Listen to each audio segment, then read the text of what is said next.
Les rideaux sont tombés mercredi sur la première haute conférence consacrée à la dette africaine. Dans les conclusions, l'Afrique doit parler d'une seule voix quand il s'agit de restructurer la dette africaine. Foreso Simnanya Singbe, président du Conseil togolais, a été désigné à la fin de la conférence par les participants comme négociateur en chef de la restructuration de la dette africaine auprès des institutions financières internationales. Cette mission, il l'accomplira avec la collaboration des instances de l'Union africaine. À terme, les négociations doivent aboutir à une révision des conditionnalités applicables à la dette africaine, entre autres la réduction des coûts des crédits consentis aux pays africains à travers le Fonds monétaire international et la Banque mondiale. Selon ces deux institutions, les pays africains dépensent plus sur le service de la dette que sur le financement de leur développement. La cause, les dettes accordées aux pays africains ont été à des coûts prohibitifs. Comme approche de solution, l'Afrique doit renégocier le mécanisme de la dette pour se donner les chances de financer son propre développement. Les Togolais devront désormais s'adapter à de nouveaux tarifs d'électricité. La compagnie énergie électrique du Togo CET a officialisé, dans un numéro spécial du journal officiel de la République, publié le 24 mars 2025, une nouvelle grille tarifaire applicable sur l'ensemble du territoire national. Ce réajustement, qui touche aussi bien les abonnés prépayés que post-payés, vise à mieux adapter les prix à la consommation réelle, tout en assurant un service plus équitable et durable selon la société publique. Quelques jours après, dans un communiqué publié le 15 mai, la Ligue des consommateurs du Togo LCT dénonce l'augmentation du tarif du kilowattheure décidée par un arrêté interministériel en mars dernier. L'association évoque l'absence de concertation avec les parties prenantes et alerte sur les conséquences sociales d'une telle mesure, jugée injuste dans un contexte économique déjà difficile. Cette hausse tarifaire a des conséquences néfastes sur le pouvoir d'achat des Togolais et menace l'inclusion financière. La LCT appelle à une intervention urgente de la BCAO pour réguler ces hausses et assurer la protection des consommateurs. Avec cette réforme, les ménages qui consomment au-delà de 30 kWh verront leur facture grimper significativement, mais la tranche sociale est maintenue à 60 francs CFA par kWh pour les 30 premiers kWh en post-paiement et 70 francs CFA par kWh en pré-paiement. Un abonné domestique en post-paiement avec moins de 2,2 kVA paiera 93 francs CFA par kWh pour les 31 à 120 kWh et 130 francs CFA par kWh au-delà. Les grandes entreprises se verront appliquer un tarif différencié selon les plages horaires. 78 francs CFA par kWh en heure creuse, 87 francs CFA par kWh en heure pleine et jusqu'à 122 francs CFA par kWh en heure de pointe et 50 francs CFA par kWh pour la plateforme industrielle d'Adeti Copé. De son côté, la synergie des travailleurs du Togo se met en ordre de bataille contre cette hausse intervenant en l'absence du Conseil national du dialogue social. Les deux principaux sites d'inhumation du Grand Lomé, à savoir les cimetières de Bekbota dans la commune Golfe 1 et de Yokwe dans la commune Golfe 7, sont désormais saturés. Concernant celui de Yokwe, la mairie de la commune Golfe 7, dirigée par Aimé Djikounou, annonce sa fermeture temporaire à compter du 31 mai prochain en raison de sa saturation. Ainsi, les demandes d'autorisation d'enterrement et d'achat de parcelles sont suspendues. Cette décision tombe 2 ans après la fermeture du cimetière de Bekbota. Toutefois, la municipalité de Aimé Kofi Djikounou assure avoir lancé les démarches nécessaires pour l'ouverture d'un nouveau cimetière. Par ailleurs, dans la commune du Golfe 1, un projet est actuellement en étude et un terrain a été repéré à Klobateme pour accueillir les futures sépultures.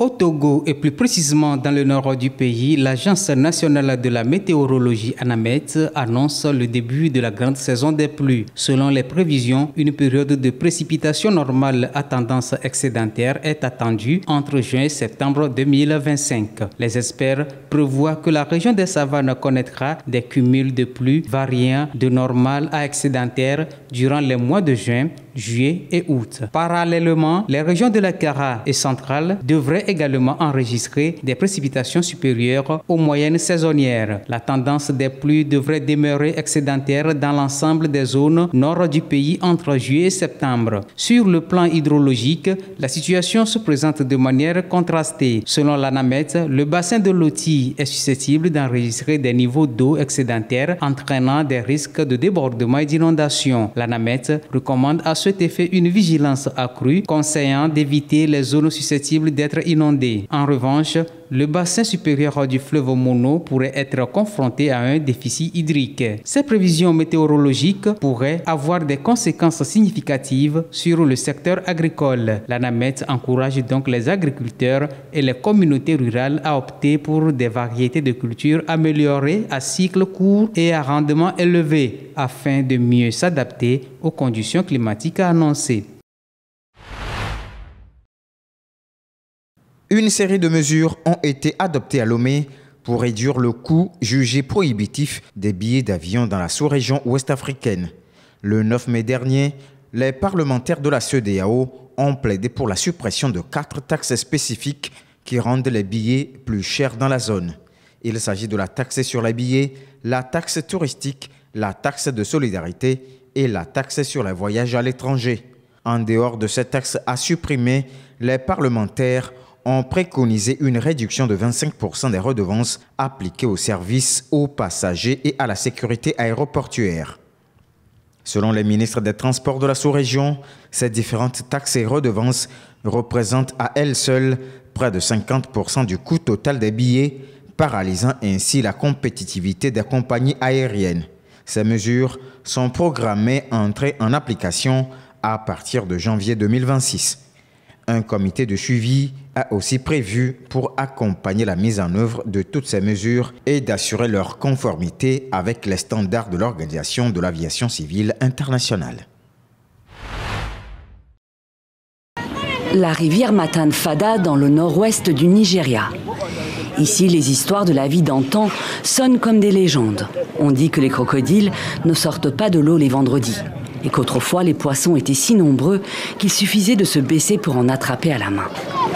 Aujourd'hui, la rivière rétrécit aux grandes dames des pêcheurs comme Husseini Makwashi. Les hippopotames sont partis, les pélicans qui migrent entre l'Europe et l'Afrique ne s'y arrêtent plus. Quand j'étais enfant, il y avait des oiseaux sauvages et des animaux sauvages qui venaient aussi boire de l'eau ici, ainsi que d'autres espèces de poissons qui ont aujourd'hui presque disparu. Dans la rivière Matan-Fada et le fleuve Sokoto, le temps de l'abondance est révolu. Les pêcheurs continuent de pêcher, mais le nombre des poissons diminue. Safia Magagi a passé toute sa vie ici, à Argungu, petite ville riveraine. Elle se souvient des oiseaux migrateurs et des poissons qui tombaient même des arbres. Des oiseaux comme les canards sauvages venaient nicher et se reproduire dans ces arbres. Pour nourrir leurs petits, ils se rendaient à l'aube à la rivière afin d'attraper des poissons vivants avec leur bec et les donner à manger à leurs oisillons. Le poisson, symbole du peuple Argungu. Il est même érigé en statue en centre-ville. Mais avec la baisse des pluies, la hausse des températures et l'évaporation excessive, le mode de vie des habitants est menacé. Alors pour préserver les poissons, l'émir d'Argungu a imposé des restrictions de pêche.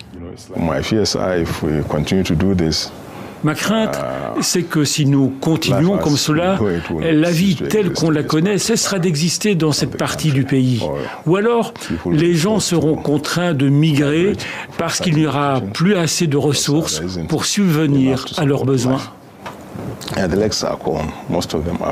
Les lacs ont disparu. La plupart des lacs ont disparu. Ils ne sont plus ce qu'ils étaient. Après chaque saison des pluies, l'eau s'accumule dans les lacs. Mais si vous allez au lac 2 mois après le retrait des eaux, eh bien vous verrez que toute l'eau a été pompée et les gens ont planté du riz. Pour les agriculteurs proches de la rivière, l'irrigation est encore facile et les récoltes satisfaisantes.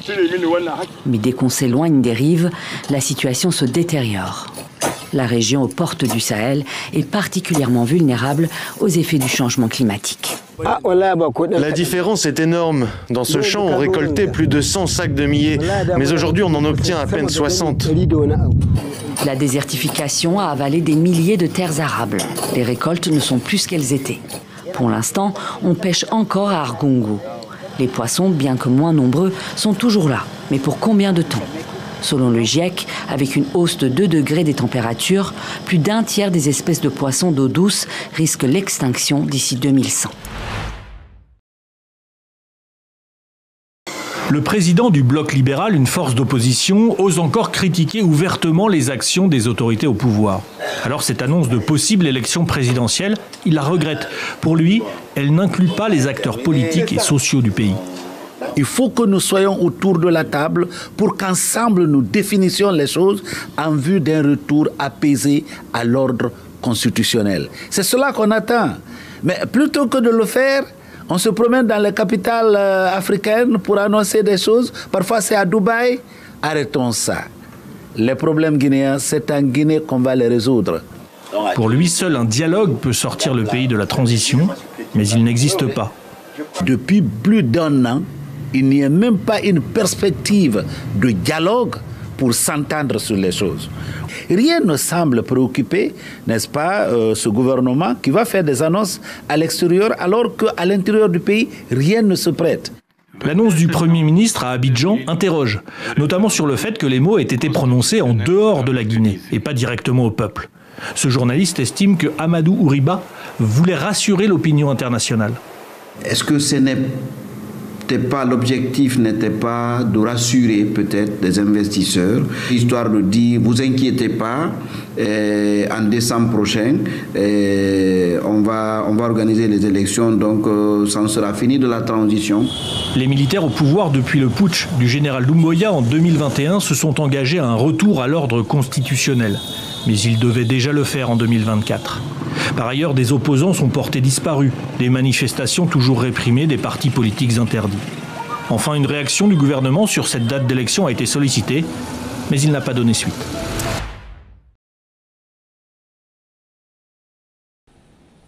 La cour d'appel de Nouakchott a eu la main très lourde contre l'ancien président mauritanien Mohamed Ould Abdelaziz, condamné mercredi à une peine de prison de 15 ans ferme et à une amende de 3 millions de dollars.